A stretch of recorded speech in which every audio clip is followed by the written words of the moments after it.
¿Cómo están, queridos amigos? Bienvenidos a nuestro programa Juntos se puede, un espacio donde tendremos grandes conversaciones, interesantes invitados, donde vamos a disfrutar de excelentes empresarios, vamos a tener pymes, vamos a tener especialistas en psicología y en sociología, vamos también a conversar con embajadores.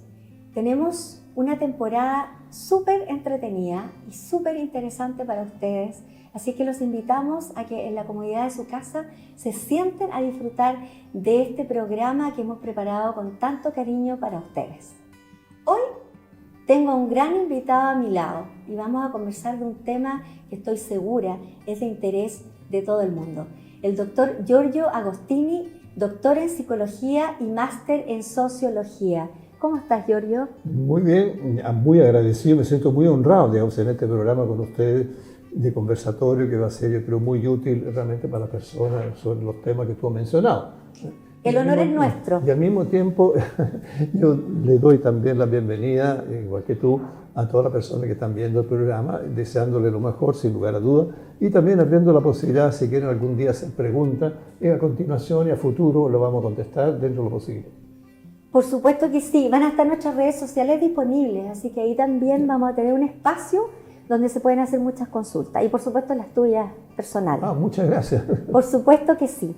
Giorgio, se ha registrado un aumento de demanda en las consultas a través de, por el tema de la pandemia. Estamos encerrados, llevamos mucho tiempo en esa situación.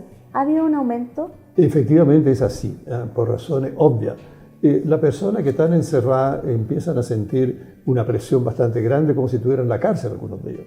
Entonces sienten como la privación de la libertad, que es una de las necesidades más grandes que tenemos los seres humanos, sentirnos libres de poder hacer lo que nosotros, la ley y el orden nos permite, pero al mismo tiempo sentirse restringido provoca una sensación casi de claustrofobia en algunos casos, sobre todo en los jóvenes adolescentes, que han perdido el contacto con su pololo, con su polola, en los que más reclaman ciertos contenidos sexuales, y las personas mayores, ya sea las personas que están muy solas, por ejemplo, dueñas de casa y que son mamás al mismo tiempo, se tienen que hacer cargo de los niños. Mientras más menores, entre comillas, entonces más tienen que dedicarle, porque los niños se empiezan a poner inquietos, necesitan movilizarse, están sin contacto en el colegio con sus compañeros, y eso aumenta inclusive la consulta de los menores con respecto a los papás y las mamás que no saben qué hacer.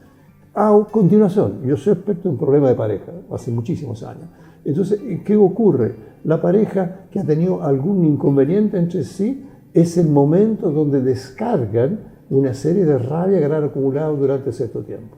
Y se ponen críticos, se ponen pesados, empieza a aumentar el estrés. Y el estrés, entre otras cosas, el estrés no normal, ¿cierto? O ocurre que realmente empieza con dos actividades, o con dos actores, que uno es o la agresión o la depresión. O se les bajonea o bien realmente empiezan a ponerse, sobre todo las mujeres, más irritables, porque además tiene un ciclo menstrual muy importante que hace que la mujer en determinado momento, lo que se llama el síndrome premenstrual, hace que la mujer obviamente esté en condiciones, digamos así, psicológicas distintas, que es más sensible, más irritable. Y dentro de eso, entonces, ¿qué ha pasado? Lo hemos visto también. La consulta psiquiátrica también ha aumentado enormemente, donde ha aumentado, una cosa que tenemos que ser claro, todo lo que sea psicofármaco. Inclusive en un momento determinado, yo trabajo con dos psiquiatras, yo hago la psicoterapia y la farmacoterapia, y pacientes que me han dicho, oye, ese medicamento que me han recetado no está agotado. Y empecé a preguntar a la farmacia, sí, efectivamente, este y este medicamento que usted me está preguntando está agotado y no sabemos si va a llegar. Más angustia a la persona. Entonces yo le sugiero, mientras tanto, algunos productos naturales, que algunos son muy eficientes, son muy eficaces, pero es un paliativo momentáneo. ¿Y qué pasa a continuación? Que esta persona hoy día hemos tenido problemas, porque cómo yo atiendo a la persona. Entonces en ese minuto descubrimos, yo no soy tecnógrafo, que todo lo que era el Zoom también permitía, o sea, ver la cara, por lo menos ver las expresiones, toda la comunicación no verbal. Pero por supuesto que lo más importante es lo presencial, porque se captan mucho más cosas y captan a uno, el terapeuta, también con mucho más cosas. Quiero dar una información. Esto ha sido tan grande que la Sociedad Chilena de Psicología Clínica, de la cual soy parte, hemos firmado un convenio con en el fondo con el Colegio Médico para atender prioritariamente a todas las personas que están en primera línea con respecto a la pandemia. Vale ser médico, kinesiólogo, enfermera, etc. Y con los médicos, entonces, prácticamente la primera sesión, con todos, para que el público sepa, con todas las primeras sesiones son gratuitas, pero interesa ver la calidad del problema. Y después llegamos a un acuerdo que puede ser 10.000 pesos, 15.000 pesos, lo que pueda pagar en ese minuto a la persona. Y entonces hacemos una psicoterapia primero de contención y después realmente empezamos a enseñarles cómo manejar las situaciones.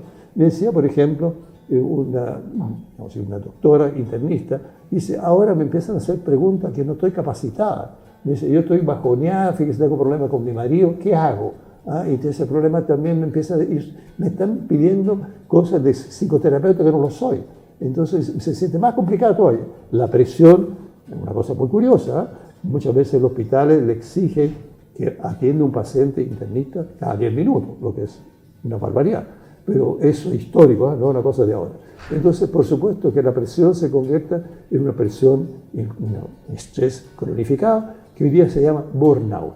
Entonces la persona, si no la tratamos por nada en la primera fase, pasa a la segunda, ya puede ser bastante más grave. Entonces, en ese sentido, ocurre también con la familia, empieza la discordia de la familia y tenemos que hacer inclusive a veces terapia familiar una vez que podamos hacerlo. Pero mejor me alargué mucho. No, no, por el contrario.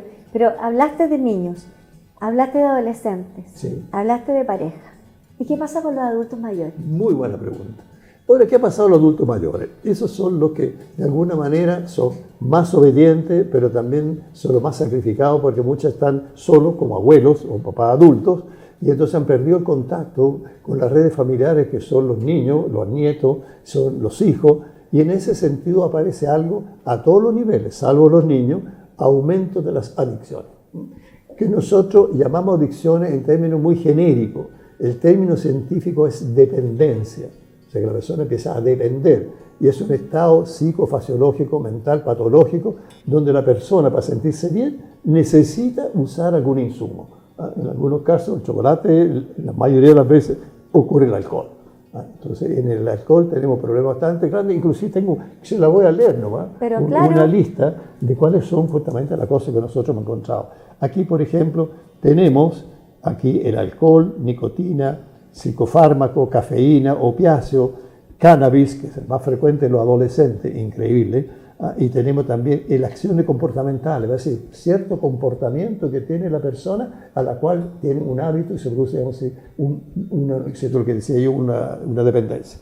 Y tenemos así muy larga, pero lo que voy a mencionar solamente algunas con respecto a los hijos mayores, que son el alcohol, el tabaco, y al mismo tiempo en las mujeres, me perdonen, la compra compulsiva y adictiva. Sí, pero eso no tiene nada que ver con la pandemia ni nada.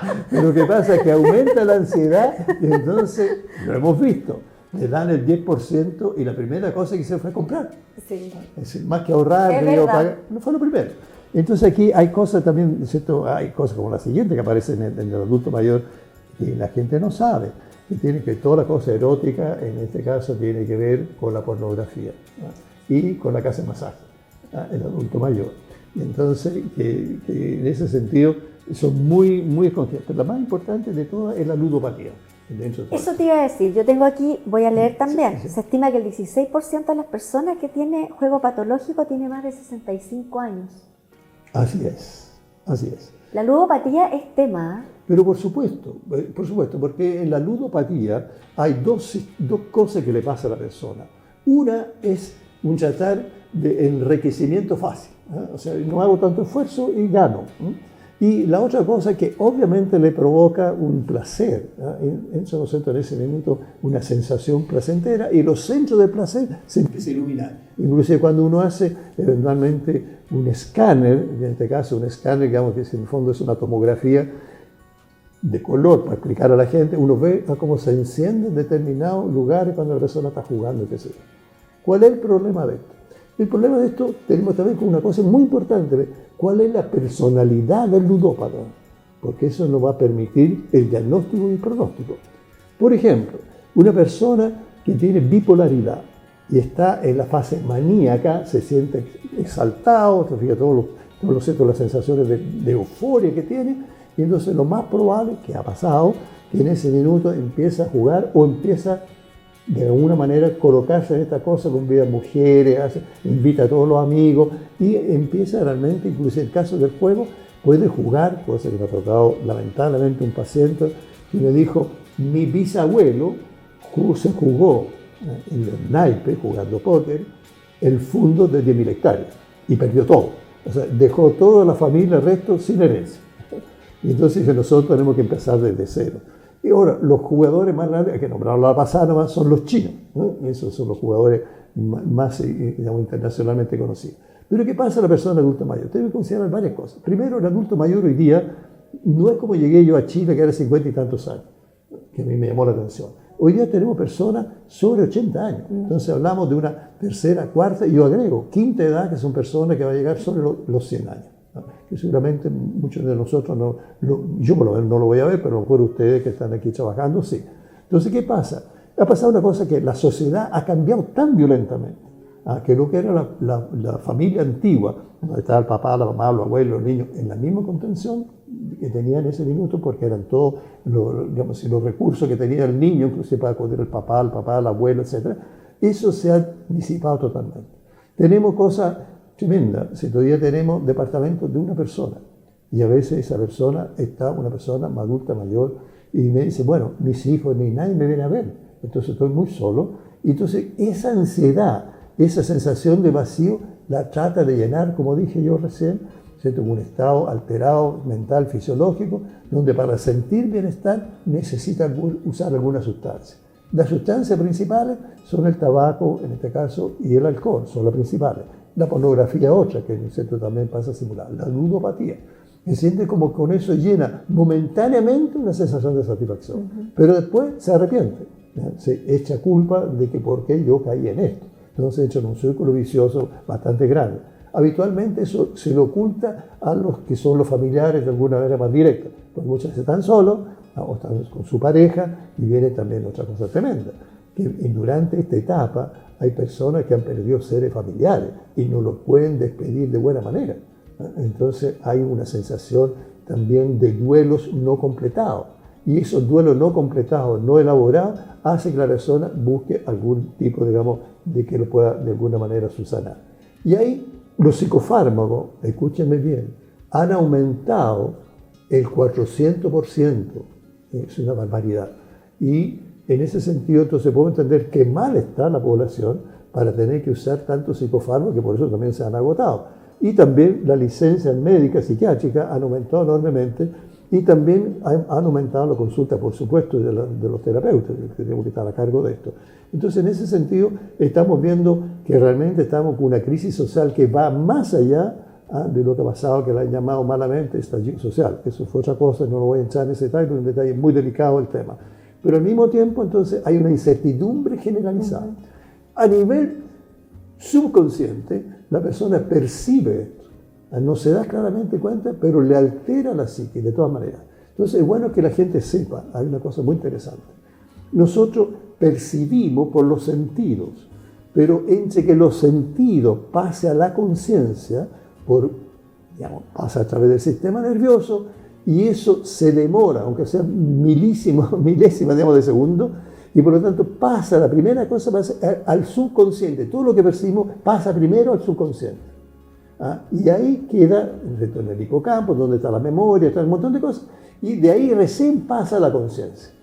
Entonces, ¿qué pasa? Una cosa interesante, que es novedoso eso, que hoy día tenemos, que la persona tiene que darse cuenta, lo que significa la conciencia física, corporal.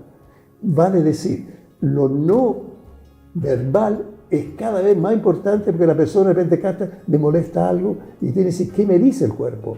¿Por qué estoy con dolor de guardia? ¿Por qué estoy con dolor de guardia? ¿Qué me está pidiendo? ¿Qué me está diciendo?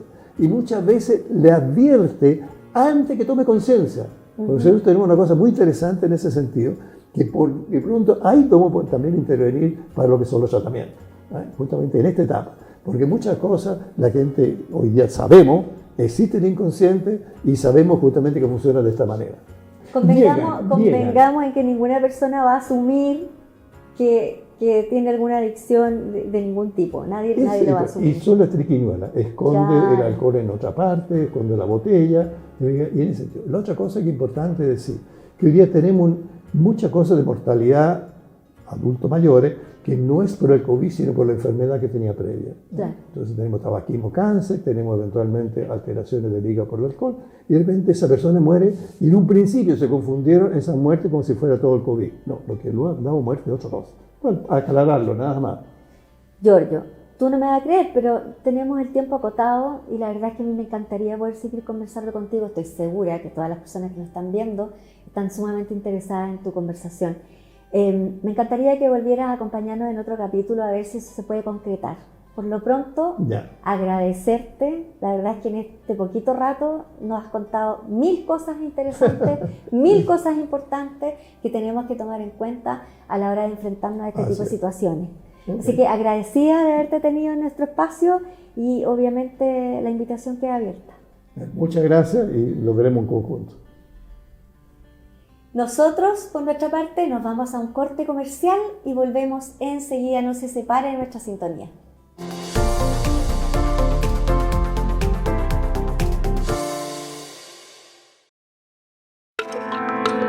El alcohol y las drogas están detrás del 85% de los delitos en Chile y ocupamos los primeros lugares a nivel internacional en el consumo, especialmente menores, sin que el Estado se haga cargo de esta delicada situación como una política de Estado.